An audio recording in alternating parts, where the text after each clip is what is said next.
반갑습니다. 송재준입니다. 지금 이 순간에 많은 분들이 가장 관심을 갖고 계시는 것은 도대체 헌재가 윤석열 대통령 탄핵 심판에서 어떤 결정을 내릴까라는 부분일 텐데요. 이 부분에 대해서 많은 지금 예측들이 나오고 있습니다. 근데 뭐 저 같은 비전문가가 뭐 어떤 식으로 예측을 하든지 그게 뭐 큰 의미가 있겠습니까? 근데 이런 상태에서 이제 그 전문가, 중의 전문가라고 할 수 있는 법학 전문 대학원의 그 교수님들이 이 헌재 결정에 대해 가지고 여러 가지 의견들을 내고 계시고 그리고 또 예측이 나오고 있는데 이번에 특히나 이호선 국민대학교 법과대학의 학과장입니다. 법과대학장이네요. 대학장. 학장님이신데 이분이 이제 윤석열 대통령에 대한 탄핵 심판 같은 거는 아예 그냥 각하가 될 것이다라고 하는 주장을 또 하셨습니다. 각하가 된다라고 하는 얘기는 쉽게 얘기해 가지고 요건 자체가 성립이 안 돼 가지고 기각이냐 인용이냐 이것조차도 결정을 내리지 않는, 그러니까 조건 자체가 성립이 안 됐다라고 하는 게 각하를 시킨다라는 뜻이죠. 그렇죠? 사실 이제 그 헌재 같은 경우는 바로 직전에 있었던 취재감사원장과 검찰에 대한 그 이제 탄핵 결정에서도 각하를 시켜달라고 검사 측에서 요청을 했습니다만 그때 당시 헌재가 그거를 받아들이지 않았습니다. 그래가지고 98일 가까이나 시간이 끌렸죠. 그렇죠? 그 동안에 이제 그 감사원 같은 경우는 마비가 되어 있었고 검찰 같은 경우는 사실상 마비가 되어 있었던 거 아닙니까? 그거에 대한 사회적인 비용은 나중에 다 헌법재판관들한테 우리가 물어야 될 것인데, 물론 이제 그 감사원 같은 경우는 최재 감사원장이 직무정지가 돼 있는 도중에 문재인의 그 똘마리 두 명을 동원해가지고 윤석열 정부에서 이루어졌던 것을 다시 이제 문제가 없다라고 감사가 끝난 것을 다시 이제 감사하려고 시도했다라고 하는 게 이번에 밝혀지기도 했습니다만, 뭐가 됐든지 간에 감사원도 그렇고 서울중앙지검도 그렇고 98일 가까이나 마비가 됐었습니다. 각하 결정을 안 내렸기 때문이죠. 그때 당시 이제 그 헌재가 각하를 안 시킨 이유가 뭐냐? 그 이유만 들어봐도 이 헌재가 얼마나 썩었는지, 정말로 이 헌재가 헌법에 대한 최고 기관이 맞는지 의심이 들 수밖에 없는데요. 당시 이제 그 헌재 같은 경우는 민주당의 탄핵 자체가 정치적인 의도가 있다라고 하는 것을 어느 정도 인정을 했습니다. 근데 놀랍게도 어느 정도 정치적인 목적이 있다, 의도가 있다라는 것을 인정한다라고 할지라도 그게 탄핵을 남발한 사유나 근거가 되지는 못한다라고 하면서 각하 결정을 기각시켰거든요. 저는 한번 헌재한테 물어보고 싶습니다. 도대체가 탄핵이라고 하는 것은 언제 하는 겁니까? 탄핵이라고 하는 것은 그 공직자가 정말로 법과 원칙에 입각해가지고 중대한 하자가 있다라고 하는 게 확인이 됐었을 때, 그때 이제 법적 절차를 통해 가지고 탄핵을 시키는 거 아닙니까? 바로 그렇기 때문에 탄핵 소추안이 국회에서 통과가 됐다라고 하는 이유만으로 헌법 같은 경우는 그 사람의 직무를 정지를 시키고 있는 겁니다. 그만큼이나 명확하게 법과 원칙에 입각해가지고 어떤 결격 사유가 있다라는 게 확인이 돼야 되는 것이지, 정치적인 목적이 있었다라고 하는 것은, 정치적인 목적이라고 하는 말 자체가 이미 뭐를 내포하고 있는 겁니까? 법과 원칙을 따르지 않았다는 얘기 아닙니까? 법과 원칙을 무시하고 정치적인 의도와 목적에 따라 가지고 다른 루트가 들어갔다라는 게 이미 상정이 되어 있는 거잖아요. 헌재 스스로가 그렇게 정적인 목적이 있다라는 걸 인정하면서도 민주당의 탄핵 자체가 남발한 게 아니다, 그거를 갖다가 마구잡이로 쓴 게 아니다라고 하고 면죄부를 줬다라고 하는 것만 보더라도 헌재가 얼마나 쓰레기 지금 집단으로 전락했는지를 알 수가 있는 부분이죠. 그럼에도 불구하고 이호선 지금 이제 학과장이 뭐라고 주장을 하는 것이냐, 여러 정치적인 논쟁을 차치해 놓고 오로지 법리적으로만 보면, 법리에 입각해서만 봤었을 때는 윤석열 대통령 탄핵 심판은 만장일치로 각하될 것이라고 본다, 이렇게 지금 주장하고 있습니다. 여기서는 굉장히 중요한 얘기가 뭐겠습니까? 법리적으로만 보면, 법과 원칙에 입각해서 봤었을 때는 윤석열 대통령은 어떻게 된다라는 거예요? 만장일치로 탄핵안 자체가 각하가 돼야 된다라는 겁니다. 도대체 그 근거는 무엇이냐? 첫 번째 같은 경우는 헌법재판소에서 결국에 내란죄가 빠진 거, 이게 일단 들어가 있습니다. 굉장히 이거는 중요한 문제였는데 그냥 묻혀버렸죠. 그렇죠? 내란죄를 철회했다라는 것은 사실상 탄핵 심판의 사실관계 대부분을 지우는 것이고 국회의원들의 표결권을 침해한 것이기 때문에 이것만 보더라도 이미 탄핵 심판은 어떻게 된다? 각하가 돼야 된다라는 겁니다. 이게 지금 무슨 말이겠습니까? 만약에 윤석열 대통령에 대한 내란죄가 적용이 안 돼, 그러면 그때 당시 국민의힘 의원들 가운데 대통령 탄핵에다가 찬성표를 던졌던 사람들 가운데 얼마나 많은 사람들이 탄핵에 그때 찬성표를 안 던졌을까요? 제가 봤을 때는 상당 부분이었을 것 같은데요.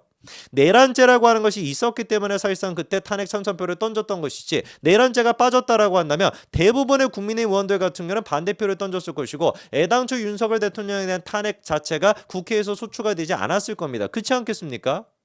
그런데 내란죄를 그 이후에 의결되고 난 뒤에 이거를 내란죄를 뺐다라고 한다면 상식적으로 다시 국회로 보내가지고 다시 의결을 시켰어야 되는 것인데 그 의결 자체를 거부했죠, 헌재가. 그러다 보니까 국회의원들의 표결권을 갖다가 박탈한 것이다, 이런 지금 지적이 전문가 입장에서 나오는 겁니다.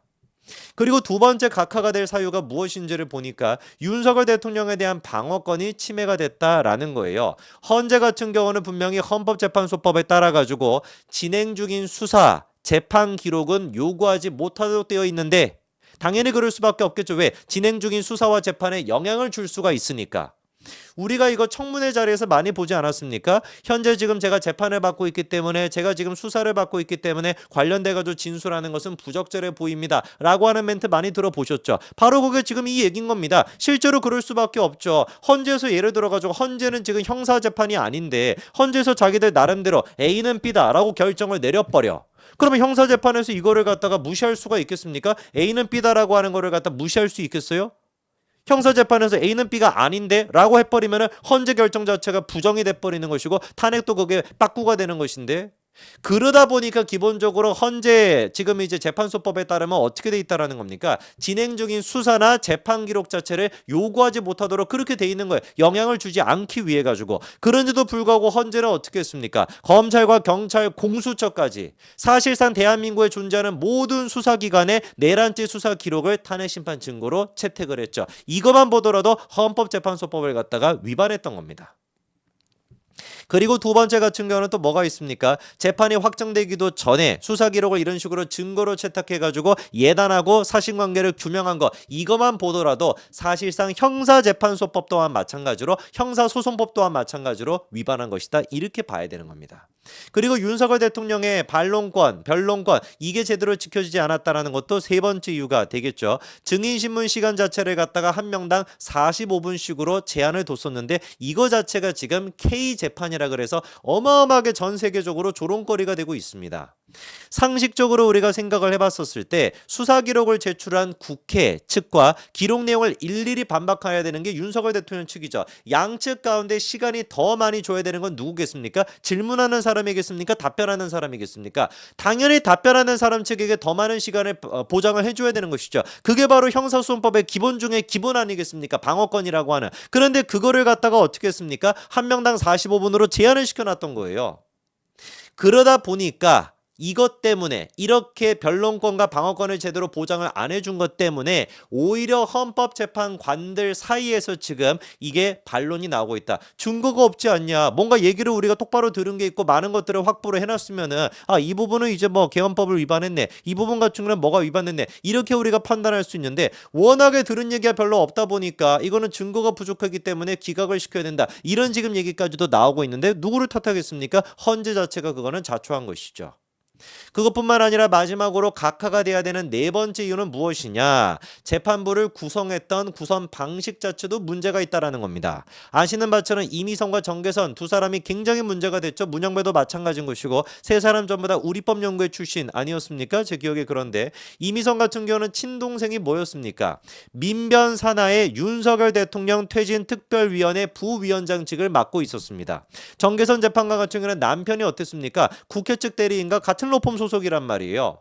그러면 상식적으로 정계선이가 각방을 쓰거나 무슨 뭐 별거 중에 아니라고 한다면 집에 가가지고 자기 남편한테 얘기 안 하겠습니까? 아니 오늘 우리가 뭐 헌법재판소에서 뭐 이런 얘기가 있었어, 우리가 평의를 하는데 이런 얘기가 오고 갔어, 이런 얘기가 안 나오겠냐고요. 그 얘기가 나올 수밖에 없고 그 얘기가 국회 측 대리인한테 전달이 될 수밖에 없는 구조다 보니까, 그래가지고 윤석열 대통령 측에서 이게 기피 신청을 했었는데 그것조차도 어떻게 했습니까? 헌재가 각하를 시켰죠. 기각을 시키지 않았습니까?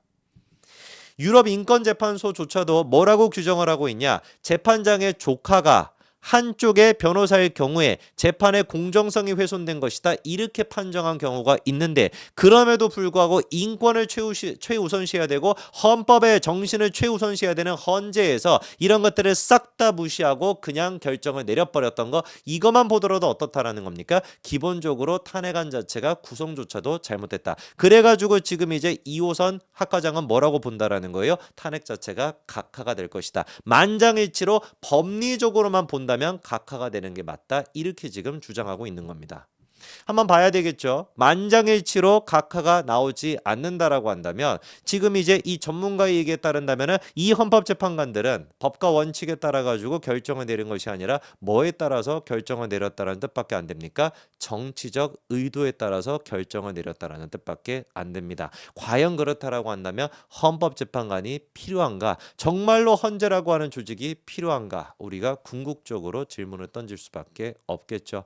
여기까지 말씀드리겠습니다. 감사합니다.